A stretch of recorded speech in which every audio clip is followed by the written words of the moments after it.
भैरव और मानसी का एक छोटा सा खेत था जहां दोनों खेती किया करते थे। उनके पास 2 बैल थे जो उनकी खेत जोतने में मदद किया करते थे। भैरव दिन भर खेतों में काम करके थक हार के घर आया करता था। बैलों को बाहर खूंटे में बांधकर वो भीतर जाकर मानसी के साथ खाना खाया करता था। ये इनका दैनिक दिनचर्या था। एक दिन गर्मी बहुत थी। भैरव और उसके बैल खेत जोत रहे थे। सूरज ढलने तक भैरव बहुत थक गया था। वो रोज की तरह घर लौटा, बैलों को खूंटे में बांधा और खाना खाने के लिए भीतर गया। उसने खाना खाया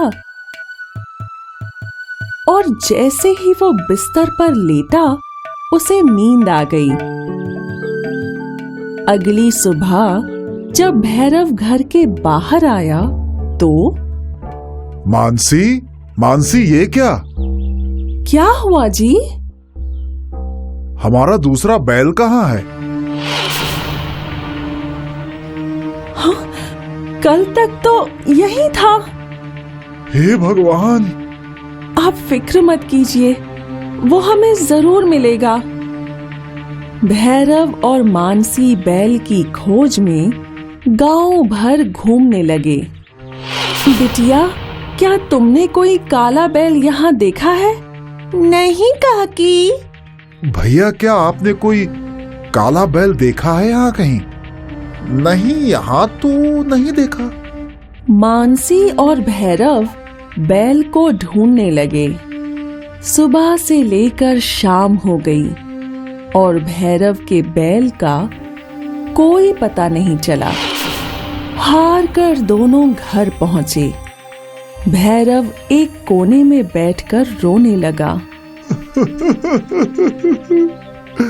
अब मैं खेत कैसे जोतूं? एक बैल से खेती कैसे होगी? रोइए मत जी, कुछ ना कुछ हो जाएगा। आप इतने उदास मत होइए। मानसी भैरव को संभालने की कोशिश कर रही थी, पर भैरव बहुत ही ज्यादा भावुक हो चुका था। कुछ दिन बीत गए और अब भैरव खेत में चिंतित बैठा था। तभी मानसी आई। ए जी, कल हमें शहर जाना है। वो क्यों? नया बैल खरीदने। लेकिन मेरे पास पैसे नहीं हैं। मैं जानती हूँ, मैंने ये पैसे बुरे वक्त के लिए ही बचा कर रखे थे। ये लीजिए, इससे कल हम नया बैल खरीदेंगे। भैरव के चेहरे पर एक धीमी सी मुस्कान आई। अगले दिन भैरव और मानसी दोनों शहर की मंडी में पहुंचे। वहां उन्हें कई बैल दिखे। भैरव एक एक बैल को गौर से देखने लगा। तभी उसकी नजर एक काले बैल पर पड़ी। मानसी, ये हमारा बैल है। आपको यकीन है? हाँ, इसे मैंने बचपन से पाला है। मानसी बैल के पास गई और उसे सहलाने लगी। जब बैल बेचने वाला उनके पास आया, चोर चोर, ये इंसान चोर है, इसने मेरा बैल चोरी किया है। कुछ लोग वहां जमा हो गए। बैल का चोर घबरा गया, लेकिन उसने जाहिर नहीं किया। ये मेरा बैल है, मैं इसे क्यों चोरी करूं? मैंने इसे छोटे से बड़ा किया है। तुम झूठ बोल रहे हो। ये बैल हमारा है और इसे हमने छोटे से बड़ा किया है। मैं क्यों झूठ बोलूं? मानसी को समझ आ गया कि वो चोर इतनी आसानी से उन्हें उनका बैल वापस नहीं देगा। मानसी ने कुछ सोचा और फिर बैल की दोनों आंखों को अपने हाथों से ढक दिया।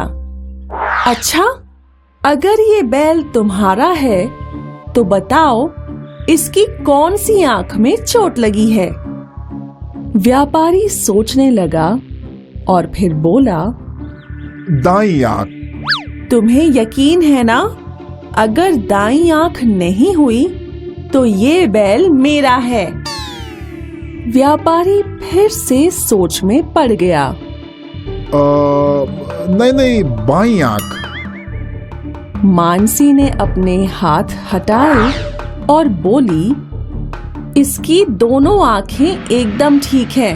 अगर ये बैल तुम्हारा होता तो तुम्हें ये पता होता।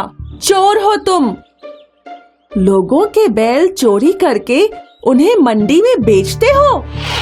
आसपास जमी हुई भीड़ ने चोर व्यापारी की पिटाई की और मानसी की चतुराई से भैरव का चोरी हुआ बैल उसे वापस मिल गया। इसलिए कहते हैं कि हर काम सूझबूझ से करना चाहिए।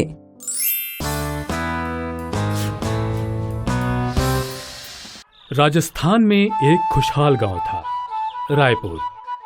यहाँ सभी लोग मेहनत मजदूरी करके अपना जीवन व्यतीत करते थे, सिवाय एक आलसी किसान के। इस किसान का नाम था रूपा। रूपा की पुश्तैनी जमीन बहुत बड़ी और उपजाऊ थी, पर वहां कुछ नहीं उपजता क्योंकि रूपा कुछ बोता ही नहीं। वो रोज घर से खेत के लिए जरूर निकलता, पर खेत जाके सो जाता। रूपा की घर की स्थिति दिन प्रतिदिन बिगड़ती जा रही थी। अब रूपा की पत्नी लीला को घर संभालना मुश्किल नजर आ रहा था क्योंकि घर का सारा धन धान्य समाप्त होने की कगार पे था। एक दिन लीला ने निश्चय कर लिया कि अब वो खुद रूपा के साथ खेत जाएगी। अगले दिन सुबह सुबह रूपा खेत के लिए निकल ही रहा था कि लीला वहां पहुंच गई। आज से मैं भी आपके साथ खेत आऊंगी। रूपा को समझ आ गया कि अब उसकी चोरी पकड़ी जाएगी।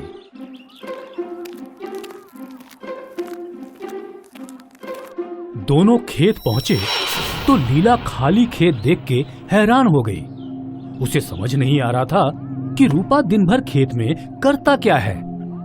उसने रूपा की तरफ गुस्से से देखा, फिर यहाँ वहां देखने लगी। लीला ने सोचा कि अब शायद उससे ही रूपा को मेहनत करना सिखाना पड़ेगा।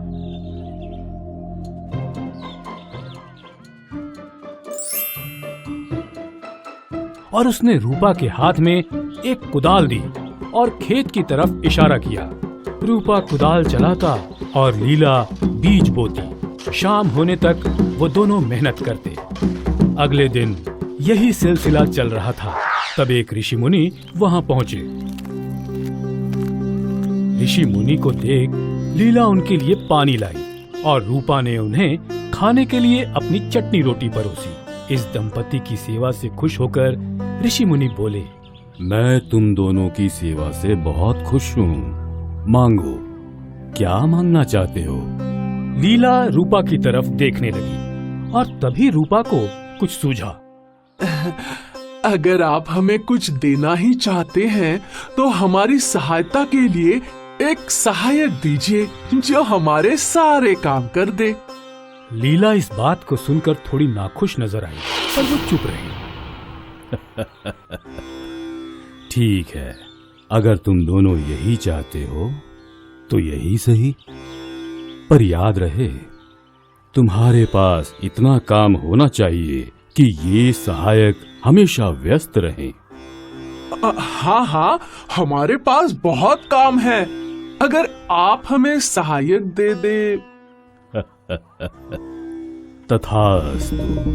ऋषि ने जैसे ही कमंडल से जल छिड़का, एक विशाल राक्षस प्रकट हुआ।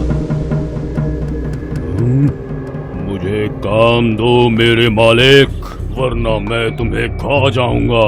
रूपा और लीला थोड़े डर जाते हैं। ये सारा खेत बो दो, बीज उस बोरी में है। अब मैं चलता हूँ, याद रहे इसे हमेशा व्यस्त रखना। ऋषि मुनि को वहां से निकले अभी कुछ ही मिनट हुए थे कि राक्षस लौट आया।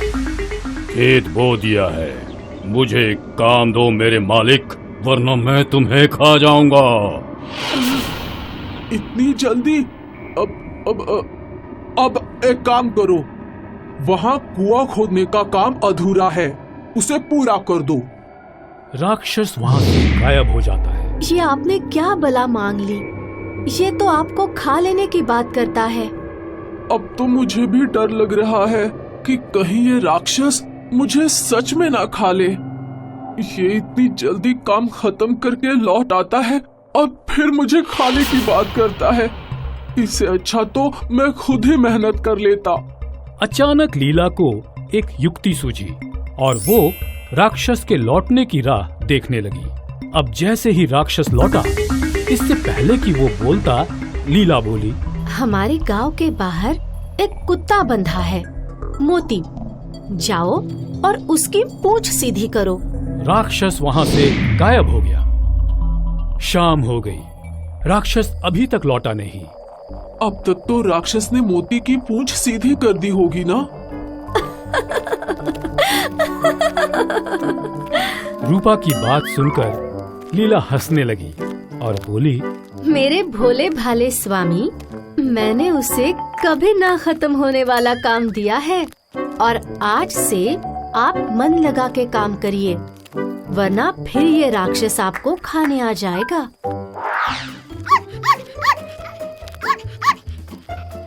ये काम खत्म करके घर लौट आना, बहुत काम बाकी है। लीला की समझदारी से रूपा की जान बच गई और उसे ये भी समझ में आ गया कि आलस बुरी बला है। जान बची तो लाखों पाए, लौट के बुद्धू घर को आए। हाय, मैं हूँ शाइनी। अगर आप मुझे ऐसे ही देखना चाहते हैं तो इस वीडियो को जरूर शेयर करें और हाँ, इस चैनल को भी सब्सक्राइब करना ना भूलें